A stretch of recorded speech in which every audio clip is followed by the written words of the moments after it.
or want to see it later. So last time we were talking about hydrogen-like atoms.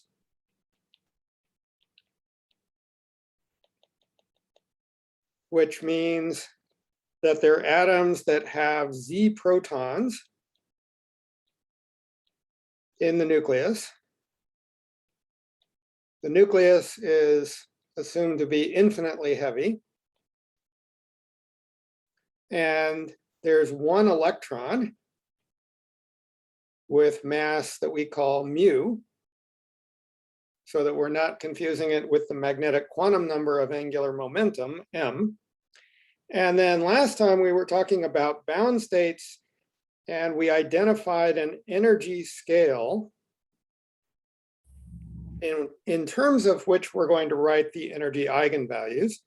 The energy scale is the mass of the electron, the charge of the electron to the fourth power in appropriate units, divided by 2 h-bar squared. And that's also known as 1 Rydberg. Okay, and 1 Rydberg is, it turns out, just plugging in the numbers, 2.179 something something something times 10 to the minus 18 joules, or more famously, it's known as 13.606 something something something electron volts. So in terms of that energy scale, what we found is the energy eigenvalues for bound states are minus Z squared times 13.6, I'll call it, electron volts. That's the Rydberg, divided by an integer squared. And the integer is called n traditionally. It's equal to k plus L, and it's positive. It's a positive integer. And the reason we know it's positive is because we know that L can only be a non-negative integer. That's what we know from the general theory of angular momentum. And K is positive integer because it's the degree of the polynomial that we wrote down a recursion relation for. So this is the degree of a polynomial, or it's actually 1 minus, I should say. It's, it's 1 plus the degree of a polynomial.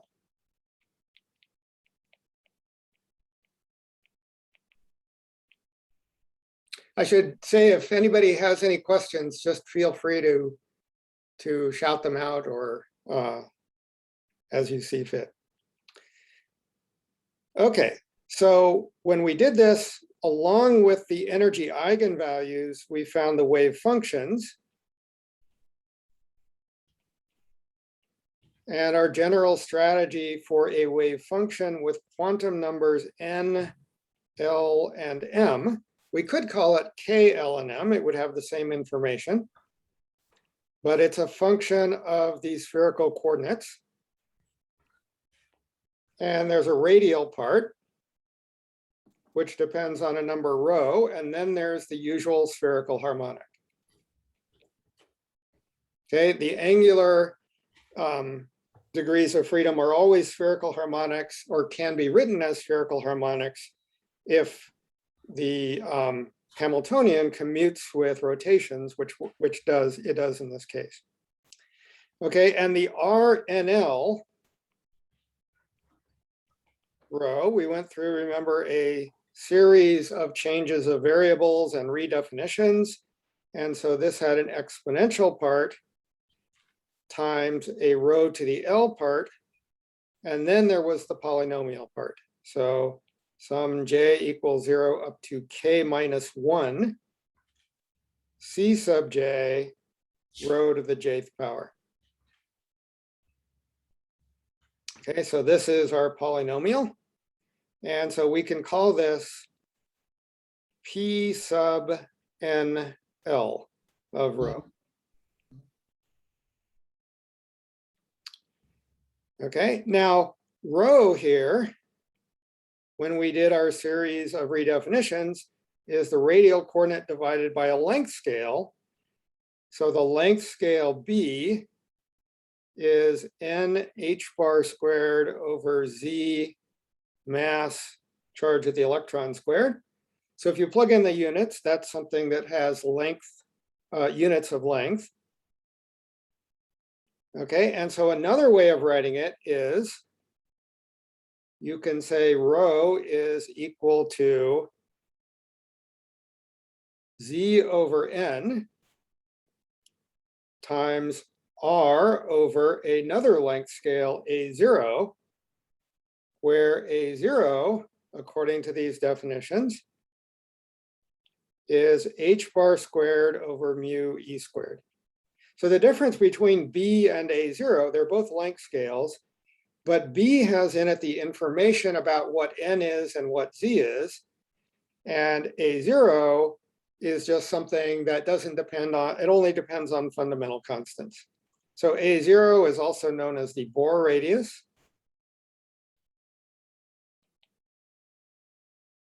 And it's approximately 5.29 times 10 to the minus 11 meters.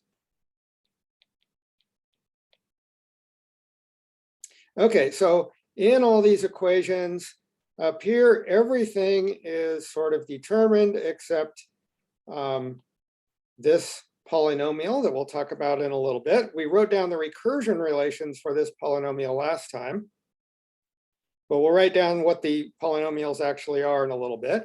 But first, let's say a few more things about the energy levels.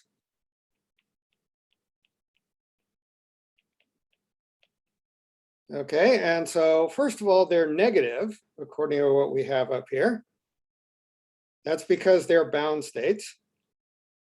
And so if I draw a line for E equals 0, the lowest one is down here somewhere. And that's at negative 13.6 electron volts, 1 Rydberg. And it has n equals 1. And the only way to get n equals 1 is if L equals 0. Okay, so that's the n equals 1 level. That's the ground state. And then you can have a level with n equals 2, which it goes like 1 over n squared. So that's about 1/4 of the way up here. This is n equals 2. And there you can have L equals 0, or you can have L equals 1. Right? Because then L could be 1 and K could be 1. And that would add up to 2. Then you could have n equals 3, which is up here somewhere. And then you could have L equals 1, or you can have L equals 2. And so on. Here's n equals 4. And then you can have L equals 3 here, etc. And they keep getting closer and closer to 0, but they never quite get there, as long as you're a bound state. Okay, and so for a given n,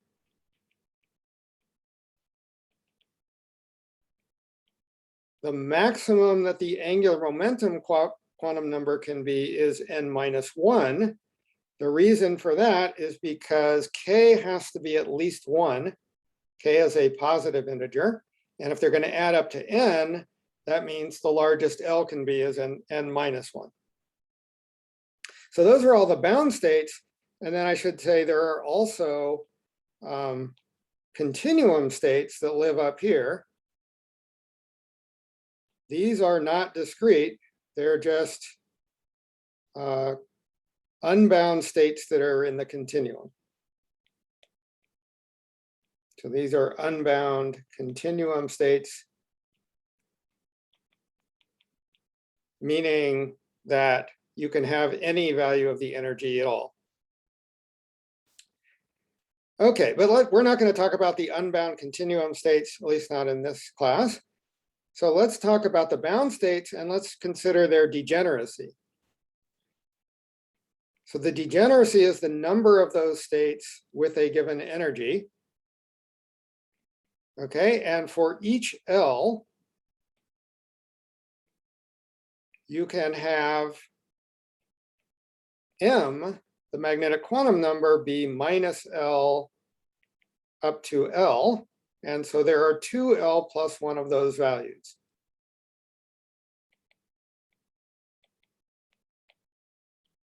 So then the degeneracy for the level N, you can write in the following way. It's the sum over all L's that can contribute, which is 0 up to N minus 1. That's because the maximum value is N minus 1. And for each one of those values of L, the number of states is 2L plus 1. Okay, and that's really the sum of the first n odd integers, which is equal to n squared. So the degeneracy of the energy level with a given n is n squared. And it's important, though, to remember this doesn't take into account the spin of the electron and the proton. And so there's a factor of 2 for the electron spin. Basically, the electron can have spin up and spin down. And then if you're doing hydrogen, then you have a proton. And so there's 2 for the proton. For other nuclei, it would be a different value of the spin. But at least for the simplest case of hydrogen, it would be another factor of 4. So the degeneracy would really be 4n squared. Okay, any questions on any of that with the energy levels before we move on?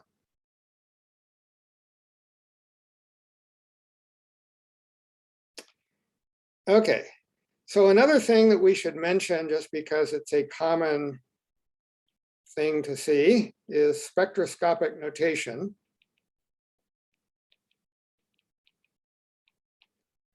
Okay, and so that's just a way of giving a code for the angular momentum values. So when you see L equals 0, the code for that is S. And this goes way back to the days when they would look at the spectroscopic lines of these transitions between these energy levels. And so those lines were called sharp when you had a transition to an L equals 0 state. There's L equals 1, for which the code is P, which stands for principal, according to the old-fashioned spectroscopic notation. And for L equals 2, it's D for diffuse. And for L equals 3, it's F for fundamental. I'm not sure what's the difference between fundamental and principal, but this is all old-fashioned stuff anyway. L equals 4 is G. L equals 5 is H. And one often doesn't go beyond that, but from there on, it's alphabetical. Except I think they skip I. But the important thing is just that if you see the letter D, for example, you're supposed to know immediately that that tells you it's orbital angular momentum 2. If you see S, or you see an S wave being referred to, that's angular momentum 0. Okay, so that's spectroscopic notation is something we'll see going forward. There's also recursion relations that we derived last time for the coefficients of the polynomial.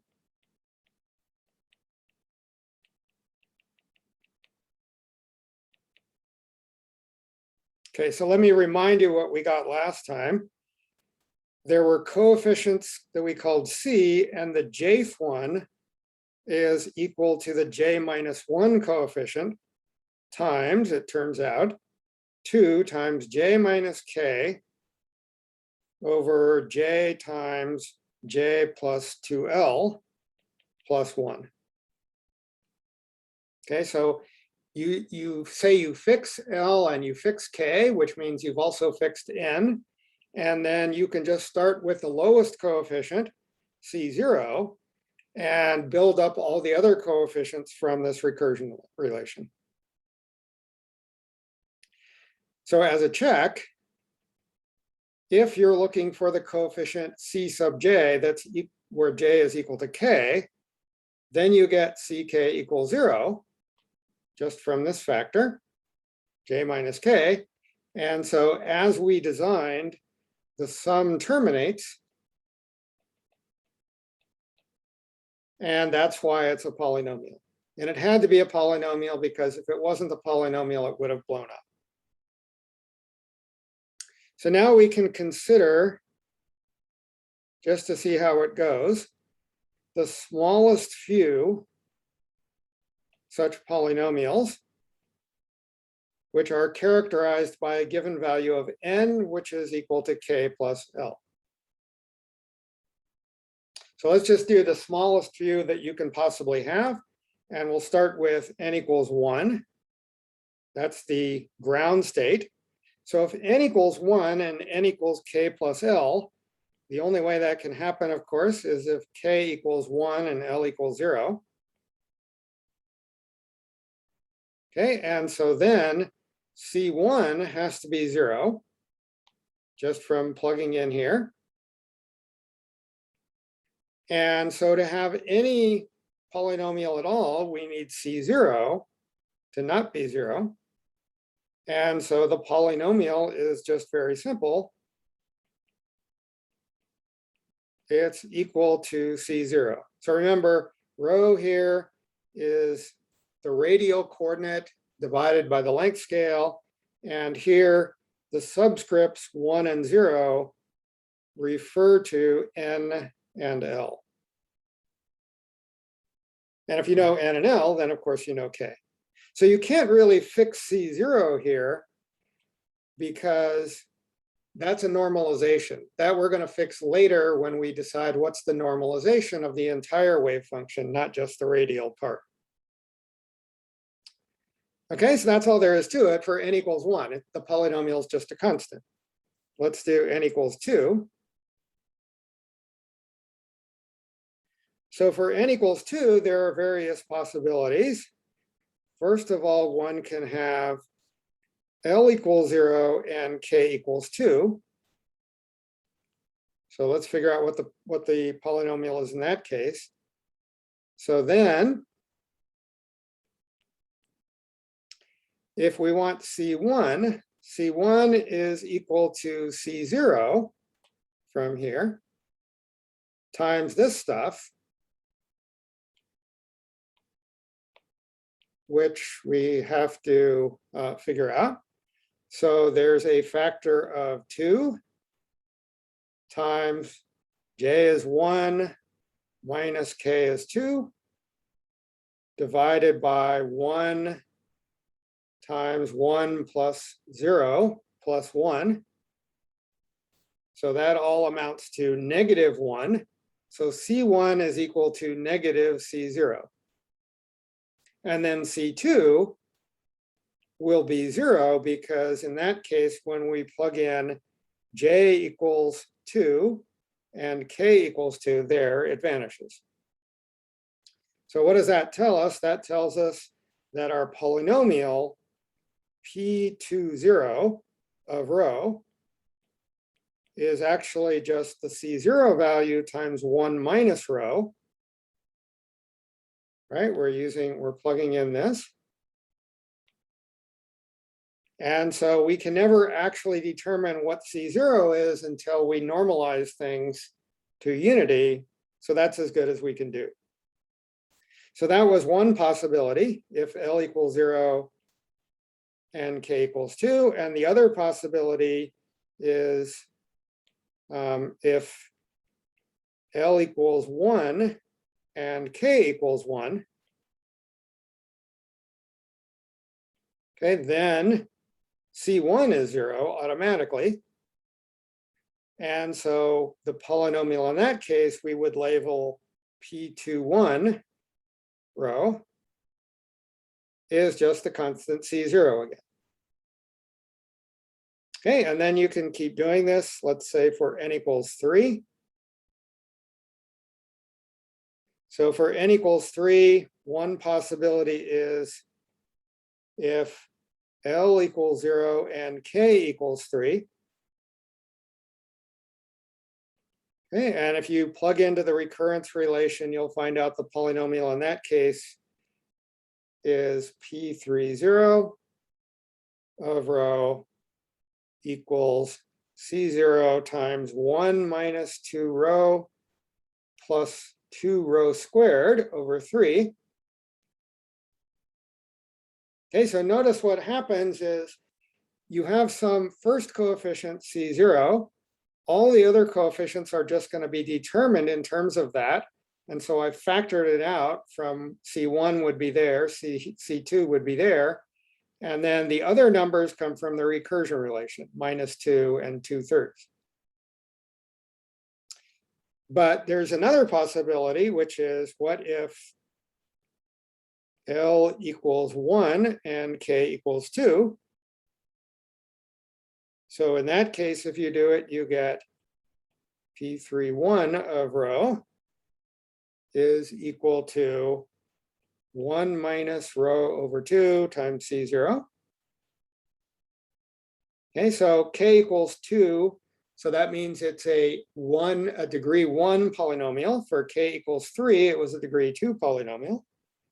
And then if L equals 2 and K equals 1, so if K equals 1, that right away tells you it's a polynomial of degree 0.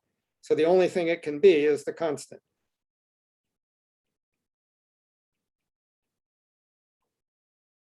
Okay, so you can keep building these up. There's just by pure arithmetic, you can figure out what all these polynomials all are. And all the C0s at this point are arbitrary.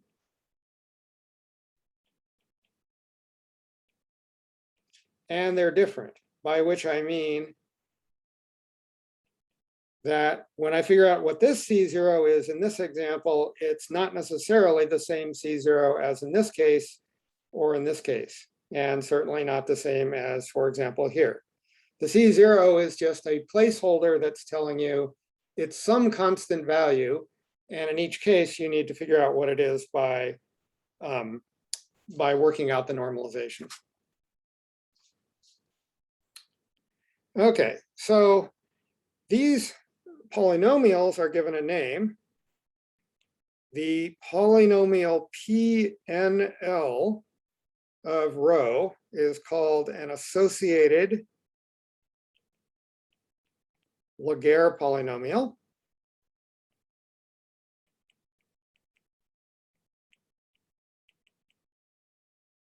And it's proportional to, in the Laguerre polynomial notation, it's proportional to this quantity, L with a superscript 2L plus 1. That's not a power, that's a superscript. And a subscript N minus L minus 1, not as a function of rho, but as a function that turns out of 2 rho. Okay, so when I do that, that's actually in my convention. And there are, unfortunately, at least 2 other very common conventions. My convention is the same one that's used by Wolfram's Mathematica program and many other books. But it's, so another way of writing it, by the way, it's also known as L superscript 2L plus 1, K minus 1, because N minus L is equal to K. And I could plug in what rho is. So I could write here 2R over B, where B is the length scale. So one nice thing about this is there's actually a closed form expression for the polynomial, which looks like this. We're not going to prove this. This is a mathematical fact. But the L alpha n associated Laguerre polynomial, it turns out, is 1 over n factorial, x to the minus alpha, e to the x, times n derivatives with respect to x, acting on e to the minus x, x to the n plus alpha. Okay, so from looking at that, because we're taking n derivatives, capital N must be an integer, because it's the number of derivatives that we're taking here. And alpha need not be, however. So alpha need not be an integer. But in this particular example, it turns out it is an integer because it's 2L plus 1, and 2L plus 1 is always an integer. Okay, so that's the formula for the associated Laguerre polynomial. You take a derivative of this exponential, which makes you think maybe it's not going to be a polynomial, but then you multiply by e to the x, which gets rid of the e to the minus x after you've taken all the derivatives. And so it ends up being a polynomial after all. So recall in the 3D harmonic oscillator, we also had associated Laguerre polynomials. So for the 3D isotropic harmonic oscillator, there what occurred was L, K, L plus 1/2 of R squared over B squared. So it was still associated Laguerre polynomials, but it was a function of the radial coordinate squared. And the other thing about the harmonic oscillator is the superscript was always a half integer, whereas for the hydrogen atom, it's always an integer. And then again, other books have different notations for the associated Laguerre polynomials that look completely different. So you have to be very careful about whether the book you might be looking at has the same conventions as some other book or what's in my notes. Okay, so now we're ready to put everything together and look at the normalization of the wave functions, including the angular part for the hydrogen atom. Okay, so let's write it. Let's write everything down. There's psi NLM of R, theta, and phi. And the first part I'm going to write down is just some normalization constant that I'm going to call A, and it depends on N and L. And then there was the e to the minus rho factor, the 2 rho to the L factor, the associated Laguerre polynomial factor, and then finally the angular part, which is the spherical harmonic. Okay, and so now if you take this and you plug it in, so we need for the following to be true, that 1 is going to equal integral 0 to infinity dr r squared. An important thing to remember is that there's an r squared that goes with the integration in spherical coordinates. So it's a common mistake to forget this r squared. And then there's integral 0 to 2 pi d phi. And then there's the integral over cosine theta. And then we take the complex square of this y psi NLM. Remember, the spherical harmonics here can be complex. The other part of it is all real, but this part can be complex. Okay, and that's the normalization condition. And so if you plug in the associated Laguerre polynomials and turn the crank by doing that horrible integral, you will find out it's normalized correctly if you choose the A and L to be 2 over n squared Bohr radius to the 3/2 times a square root of n minus L minus 1 factorial over n plus L factorial. Okay, so that constant, this constant is just chosen to make this be true, this equation be true. So let's see how that goes for the lowest few values of n. And for most of the rest of today, I'm going to take z equals 1. In other words, we really are going to do hydrogen by choosing only one proton within the nucleus. And then at the end, I'll tell you how to get back the factors of z if one needs them. But so for z equals 1, then you can look at n equals 1. And then there's only one wave function, which looks like this. Okay, n equals 1, L equals 0, M equals 0, and it's 1 over the square root of pi Bohr radius cubed, e to the minus r over Bohr radius. Okay, and that's all there is to it. Notice this contains the y00 YLM, but that's just a constant. Okay, and in doing this, I've plugged in the appropriate values of n and L and done the square roots and everything. Okay, and this is for the lowest energy, which is E1 equals 1 Rydberg, minus 13.6 electron volts. Okay, for n equals 2, things are a little bit more complicated because, first of all, there are several different YLMs. And secondly, for each one, there's a different polynomial. So psi 200 is, it turns out, when you plug in the numbers, 1 over 4 times the square root of 2 pi Bohr radius cubed,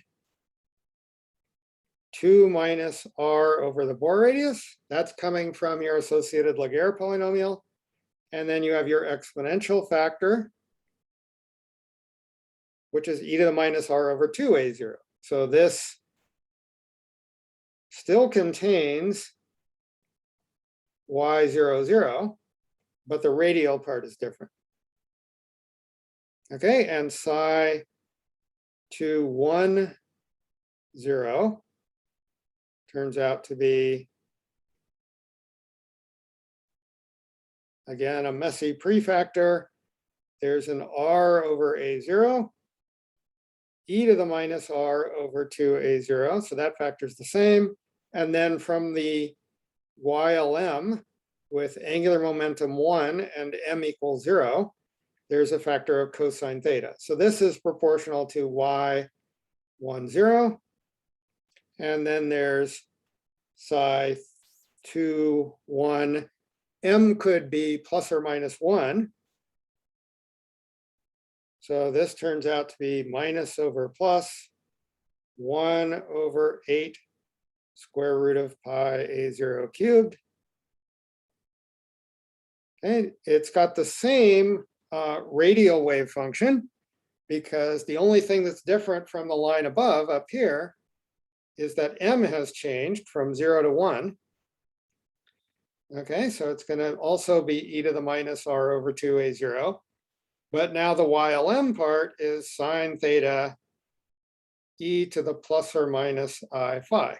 So that's proportional to y1 plus or minus 1. In fact, the spherical harmonic just changed from this to that stuff times this stuff, and then a factor of a half. Okay, and so that's for the energy E2, which is minus 13.6 electron volts over 4. Remember, the energy goes like 1 over n squared. And so now you can do n equals 3. I'm just going to write it down to see how it goes. So there's first of all psi300, which turns out to be 1 over 81 square root of 3 pi a0 cubed, 27 minus 18r over a0 plus 2 r over a0 squared. Okay, that's just plugging in the row values, and then e to the minus r over 3a0. Okay, so some things to notice, just looking at the dimensions of these things, an exponential is always dimensionless. These polynomials have always been written in a way that they're dimensionless. And so notice that all of these are proportional to the length scale, to the 1 over the length scale to the 3/2. So 1 over a0 to the 3/2.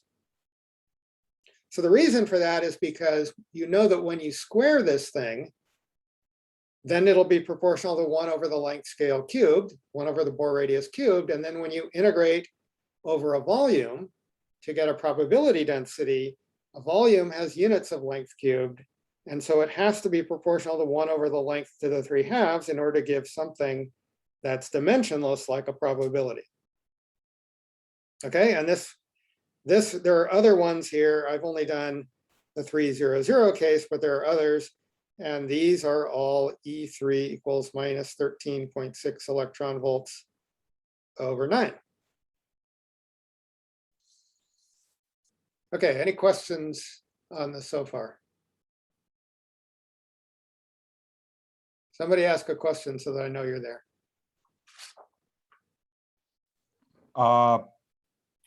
Not a very good question, but under the n equals 2 case, is that proportional to y sub 1 plus or minus 1?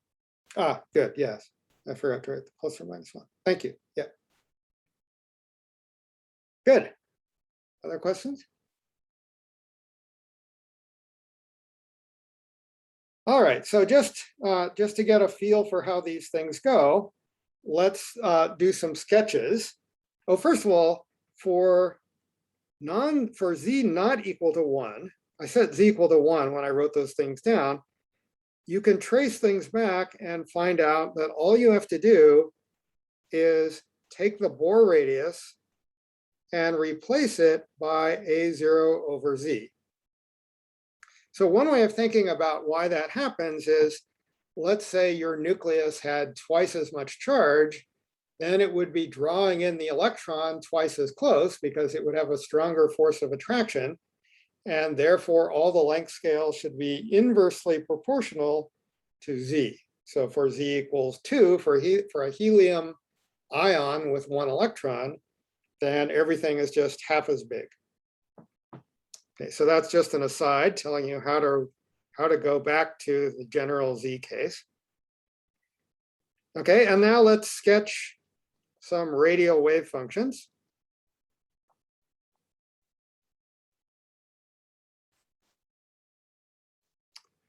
And so we're sketching R and L of R. And so first of all, for the case n equals 0, as a function of R, it's going to look something like this. It's just a exponential that goes to 0 at large distances. Okay, and this is for n equals 1. I should say this is capital R here. N equals 1, which means L equals 0 and K equals 1. And notice this thing has no zeros and no wiggles. Okay, so the exponential solution is just for L equals 0 and N equals 1. And then you can do, for example, a similar thing for N equals 2 and L equals 0 and K equals 2. And the function in that case has 1, 0, but then the exponential kills it at large radius, so it looks kind of like that. Okay, so that's for this case. But the other thing you could have is n equals 2, L equals 1, and K equals 1. K equals 1 is telling you it's a polynomial of degree 0, which means it has no zeros. And so there, the wave function grows near the origin, reaches some maximum, and then the exponential makes it go to 0 again. Okay, so that's what the radial wave function looks like in that case. I should maybe put some labels on the axis to tell you what A0 is. So here, A0 is there, and here it's about here. And so where this thing comes to its maximum is very roughly around 2A0 or something like that. Okay, so remember the number of zeros, number of places these vanish, is K minus 1. That's an important clue when you're trying to make a sketch of what each of these things looks like. So let me just do the n equals 3 case, sketching very roughly what these things look like. So let me first plot off some scales here in terms of the Bohr radius. Notice that I'm going to put 7A0 here and 11A0. Notice that when n is larger, the wave function tends to be more spread out. That's why I have to go out to fairly large values, fairly large multiples of the Bohr radius in terms of r, and this is capital R. Okay, so first of all, there's the n equals 3, L equals 0 line, which is a constant here and does something like this.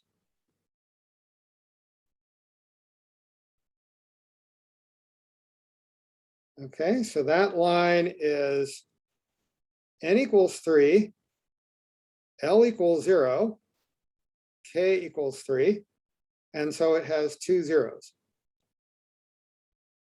So if I know it starts up here at some constant value, I know it's going to have a 0, which turns out to be just below 2A0.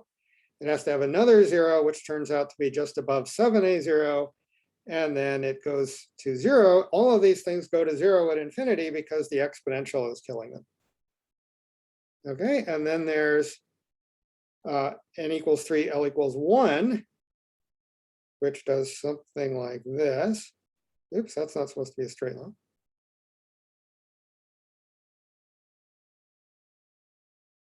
Okay, they all go to 0 out there, but this is for n equals 3, L equals 1, which means K equals 2, and K equals 2 means it has 1 0. And then finally, there's the K equals 1 line, which we know is not going to have any zeros, and so it looks something like this. Okay, so that's the n equals 3, L equals 2, K equals 1, which means no zeros.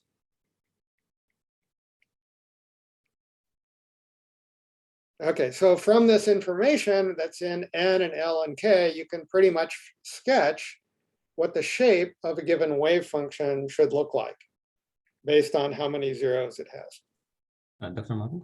Yes. It seems the L equals 1 curve has 2 zeros. Did I draw 2? How did I do that? Ah, good. Thank you. So let me redraw it correctly. I got a little confused there. So let's see, it goes up. Oops. It goes up. It has, that's not good. Okay. It goes up. It has a 0. My computer is insisting that I want to draw a straight line, even though I don't. There we go. Okay. So it has 1 0, and then it goes off to 0 at infinity. Good. Thank you for noticing that. Other issues or questions with this?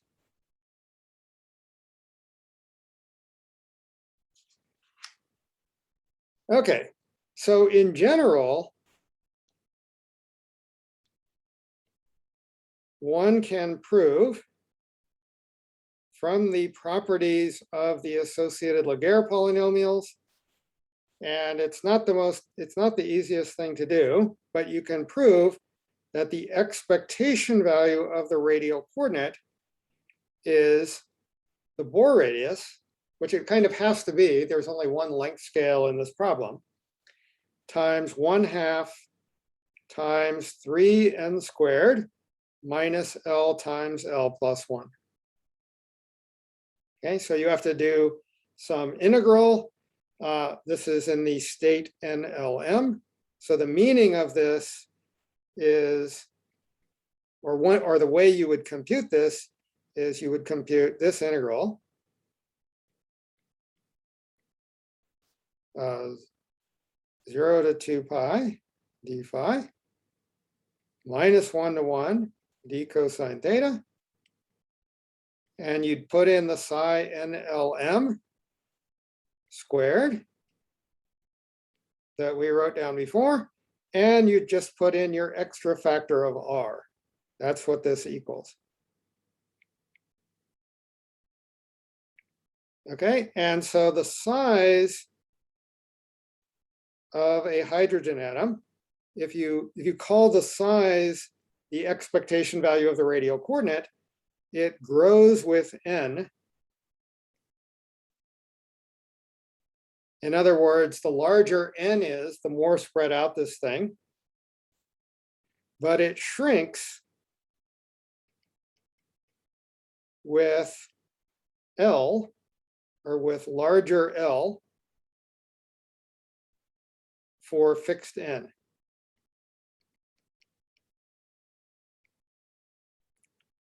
Okay, and also, as I mentioned before, if you plug back in z, it shrinks with larger z.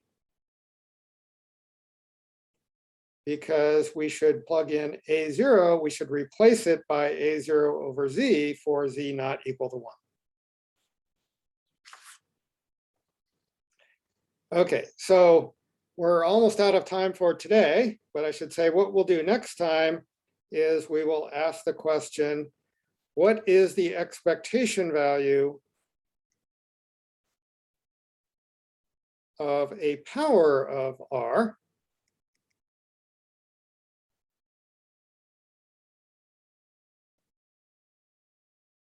r to the n for any n? And we'll actually do this for the ground state for little n equals 1. Okay, and we'll also talk about more properties of the hydrogen atom wave functions. So one could have a whole course on the hydrogen atom wave functions, but of course we don't have enough time to do that completely, but we will do as much as we can. Okay, any other questions we can answer? Where can we find this recording if we needed to look back? So I will hopefully upload it to YouTube, and I'll send you an email when it's on there. Okay, Thanks. sure. All right, if there are no other questions, then thank you again for showing up, and I'll see you on Wednesday.